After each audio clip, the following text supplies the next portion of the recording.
On a quiet morning in the St. Louis Federal Courthouse, the heavy marble floors seemed to hold their breath. The room was hushed except for the gentle scrape of polished shoes against the stone and the soft hum of fluorescent lights overhead. All eyes were on Tessa Hawkins as she walked into courtroom 5A. At 37 years old, Tessa carried herself with the calm confidence of someone who had faced danger and survived. Her tailored Navy suit, crisp, her leather briefcase held firmly in her left hand, and her FBI badge clipped neatly to her belt. In every step, she embodied quiet authority.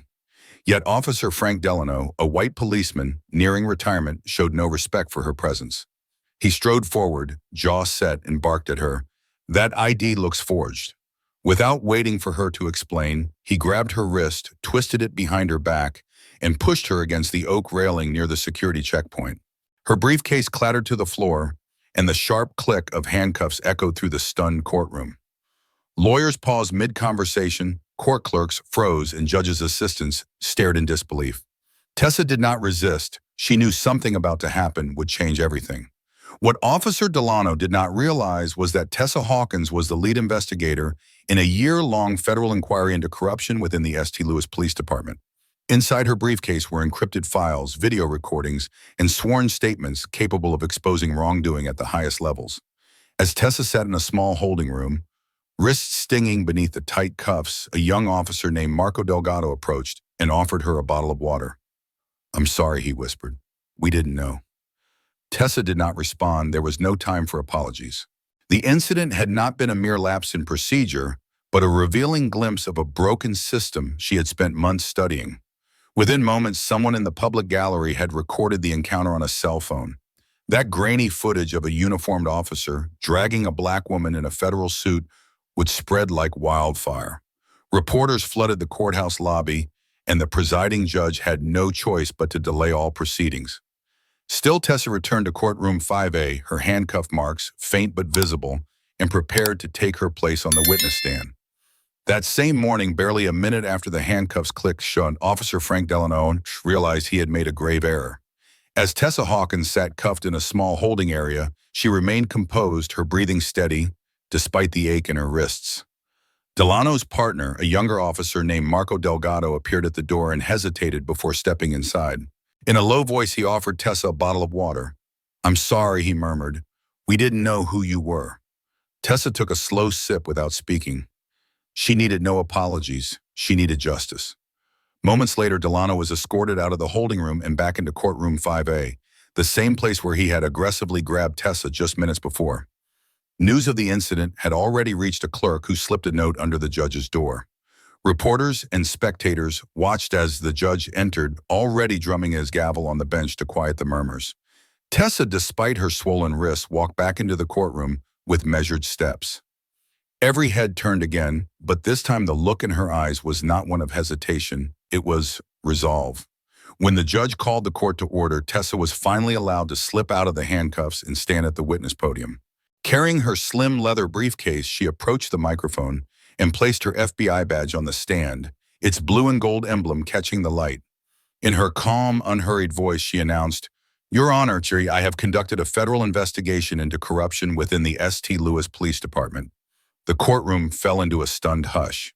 She inserted a USB drive into the court's secure laptop, and a soft click preceded the flicker of video on the projection screen. The hush turned to gasps as Officer Delano's own voice filled the room. "If he looks like a gangbanger, charge him, even if you have to make charges up." The room erupted with whispers, and the judge leaned forward, his face pale. Tessa did not flinch. She pressed a second USB drive into the judge's hands. "That is Exhibit 4A, she said, her tone steady as a metronome. "I have 10 more exhibits containing body cam footage, memos, and sworn statements. They all show a pattern, one that Officer Delano is fully involved in." Eyes in the courtroom shifted between Delano's stunned expression and Tessa's unwavering gaze. The judge nodded and announced, "Officer Delano, you are hereby ordered into custody for obstruction of justice and conspiracy against a federal investigation." As deputies clicked handcuffs onto Delano's wrists, Tessa stood tall. Her briefcase remained at her side, a symbol of the truth she had carried all these months. In that moment, the same walls that once silenced her now bore witness to her power. Justice, she had shown, does not arrive with fanfare. It arrives when a single voice refuses to be ignored. In the days that followed, Tessa Hawkins' world shifted from courtroom drama to a wider mission. Partnering with civil rights attorney Elena Price, an experienced advocate with a reputation for fighting injustice, and Officer Marco Delgado, the young man who'd offered Tessa water in that holding room, she reopened a cold case from 5 years earlier. That case involved Officer Darrell Evans, a black rookie who had tried to expose misconduct and was later found dead in his apartment under suspicious circumstances. Officially deemed a suicide, unofficial whispers suggested a darker truth. Tessa and Elena pored over Evans's personnel files, internal memos, and informal notes from fellow officers. Each document hinted at a department culture that protected corrupt officers. As they delved deeper, they discovered patterns of ignored complaints against Delano and his allies, complaints that had built quietly across 3 neighboring jurisdictions. In each community, families told similar stories: young men detained without cause, held for days, and then released without explanation, often after fabricated evidence was found in their vehicles. Determined to force transparency, Tessa secured testimony slots before several Senate panels. In hushed committee rooms, she laid out evidence of systemic misconduct, doctored memos, falsified traffic stop records, and payoffs that exceeded 6 figures to local officials. Senators questioned departmental leaders, citing Tessa's reports as proof of entrenched corruption. Meanwhile, back in St. Louis, policy manuals were rewritten to strengthen civilian oversight mandate, working body cameras, and protect whistleblowers more effectively. The crescendo came when Frank Delano faced trial for obstruction of justice and conspiracy. Witnesses, once too frightened to speak, testified under Elena's careful guidance, recounting how Delano and his network had retaliated against anyone who spoke out. When Delano was convicted and sentenced to 22 years in federal prison, his badge stripped away, Tessa felt a quiet satisfaction. But she knew her work was far from over. As she watched the sun set behind the courthouse's columns, she reflected on the truth she'd unearthed. Change once sparked could spread beyond any single city or courtroom. The next morning, Tessa arrived at the federal courthouse carrying her second USB drive, wrapped carefully in red tape. By the time she entered courtroom 5A, every seat was occupied. Journalists lined the back rows with cameras ready, and local residents filled the gallery in eager anticipation. Tessa approached the bench with calm determination and handed the drive to the clerk. "Your Honor," she announced, "this is evidence from a confidential source. It contains video footage showing Officer Delano handing a manila envelope filled with falsified statements and cash." As the projection flickered to life, the courtroom fell silent. On screen, a dimly lit parking lot revealed Delano stepping into the glow of a single street lamp. He extended the envelope to a fellow officer, sealing their conspiracy to obstruct justice. The audio crackled, and Delano's unmistakable voice echoed, "If he looks like a gangbanger, charge him. We own this city."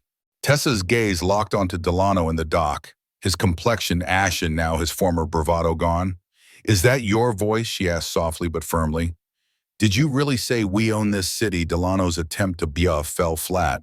He sputtered defiantly, "This is a lie. She's framing me." But no one rushed to his aid. Whispers rippled through the audience. Judge Marjorie Langley set her gaze on Delano.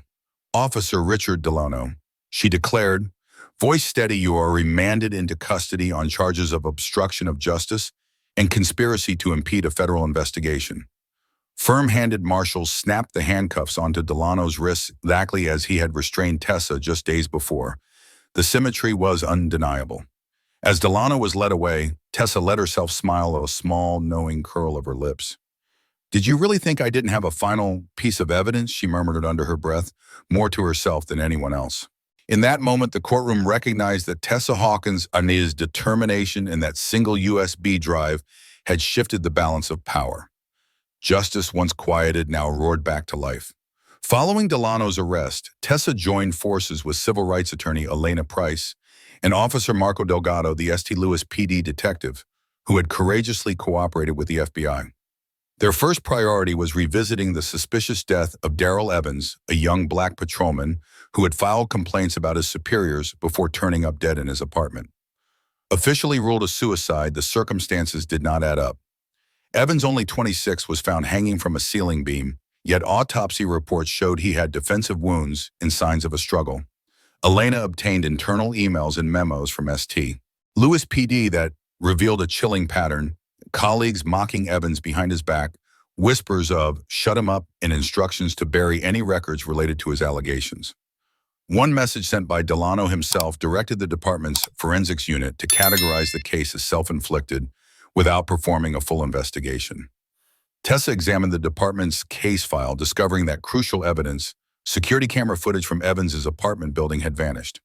Every step of the official inquiry seemed designed to erase the truth. Once Tessa submitted this new evidence to the U.S. Attorney's Office, the media and local community reacted with outrage. Editorial boards demanded accountability, and a wave of citizens wrote letters to their congressional representatives. In response, a joint congressional committee summoned Tessa to testify on Capitol Hill. Standing before senators and staffers, she laid out the timeline: Evans's initial misconduct report, the subsequent departmental cover-up, and Delano's direct involvement in falsifying records. Her clear, unwavering testimony prompted legislators to open a formal inquiry into police practices in St. Louis. Back in her office at the FBI field office, Tessa worked with Elena and Marco to draft updated internal policies for St. Louis PD. They required transparent investigations of all on-duty deaths, mandatory body camera activation, and a prohibition on any officer altering or suppressing official reports. Their reforms also established a civilian review board to oversee complaints about law enforcement conduct. By the time Tessa headed home that evening, St. Louis was already discussing personnel changes. Several high-ranking officers were placed on administrative leave pending an independent audit. Evans's name, once whispered in hushed tones, was now spoken aloud with reverence. Tessa knew the road to lasting change was long, but that day proved a system built on secrecy could be exposed and reformed when people refused to stay silent. Gradually, Tessa extended her reforms beyond St. Louis, reaching into 3 neighboring jurisdictions. She spearheaded a series of Senate hearings, walking lawmakers through patterns of misconduct that spanned years. Dozens of officers, Delano, Darnell, Harper Donovan, and others, were implicated in obstructing justice, doctoring evidence, and silencing witnesses. Photo exhibits, internal emails, and body camera audits laid bare how these men had woven corruption into everyday policing. As Tessa spoke, senators nodded gravely, recognizing the urgency of her proposals. With her testimony as a catalyst, the FBI collaborated with state and local officials to overhaul police conduct rules. A revamped code of ethics mandated that every officer activate their body camera from the moment they stepped on duty to the moment they clocked out, no exceptions. Disciplinary measures were strengthened. Any attempt to delete footage or alter reports would result in immediate suspension, criminal charges, and forfeiture of pension benefits. Internal affairs units were reconstructed with independent oversight, ensuring that civilian board members, not fellow officers, handled serious complaints. Several high-ranking lieutenants lost their rank or were reassigned to desk duty, unable to threaten or intimidate anyone ever again. Officer Frank Delano's federal trial became a national symbol of accountability. Convicted on multiple counts, he received a 22-year prison sentence. His once shining gold badge was cataloged as evidence, a stark reminder that no badge made a person above the law. Meanwhile, Tessa's leadership earned her a promotion to Associate Deputy Director of Internal Investigations at FBI headquarters. Yet she declined lavish celebrations. Her real reward lay in watching communities breathe easier, knowing that the veil of secrecy had been torn away. Never one to rest on her laurels, Tessa continued to refine training, curricula, teaching new agents about the importance of integrity and transparency. She mentored rising investigators, reminding them that every case mattered and that systemic change requires persistent vigilance. On a crisp morning in Price, D.C., Tessa found herself preparing materials for a national conference on police reform. She looked at her reflection in the hotel window and allowed herself a small, hopeful smile. The road ahead remained long, but one truth guided her: when people refuse to accept injustice as inevitable, even the most entrenched systems can be rebuilt. On a rainy afternoon in Birmingham, Tessa made her way to her mother's modest home, the patter of raindrops on the porch roof echoing the steady rhythm of her thoughts. Inside, her mother stooped, with arthritis, hands trembling, waited by the kitchen table. In her arthritic grip was a faded photograph of Tessa as a young girl standing beside her father in uniform, both beaming with pride. Tessa sat across from her, gently taking the photo, and tracing her father's familiar smile with her finger. "Your father would be so proud of you," her mother said softly, her voice thick with emotion. Tessa offered a small, knowing smile but said nothing. The weight in her chest felt heavy, yet it was tempered by a quiet resolve. Around them, the patter of rain became a soothing backdrop, a reminder that even storms eventually pass. As mother and daughter sat in comfortable silence, Tessa reflected on how far she had come and how much work still lay ahead. She had dismantled a corrupt network in St. Louis and inspired reforms that stretched beyond the city limits. Yet the struggle against entrenched injustice continued, and Tessa felt a renewed sense of purpose welling within her. "I'll be heading back tomorrow," she said at last, rising from her chair. "I've been invited to join a federal policy drafting team. We're working on guidelines that will strengthen anti-corruption measures across the entire nation." Her mother's eyes shone with pride and concern. Tessa reached out and clasped her mother's hand, feeling the familiar warmth despite the cold drizzle outside.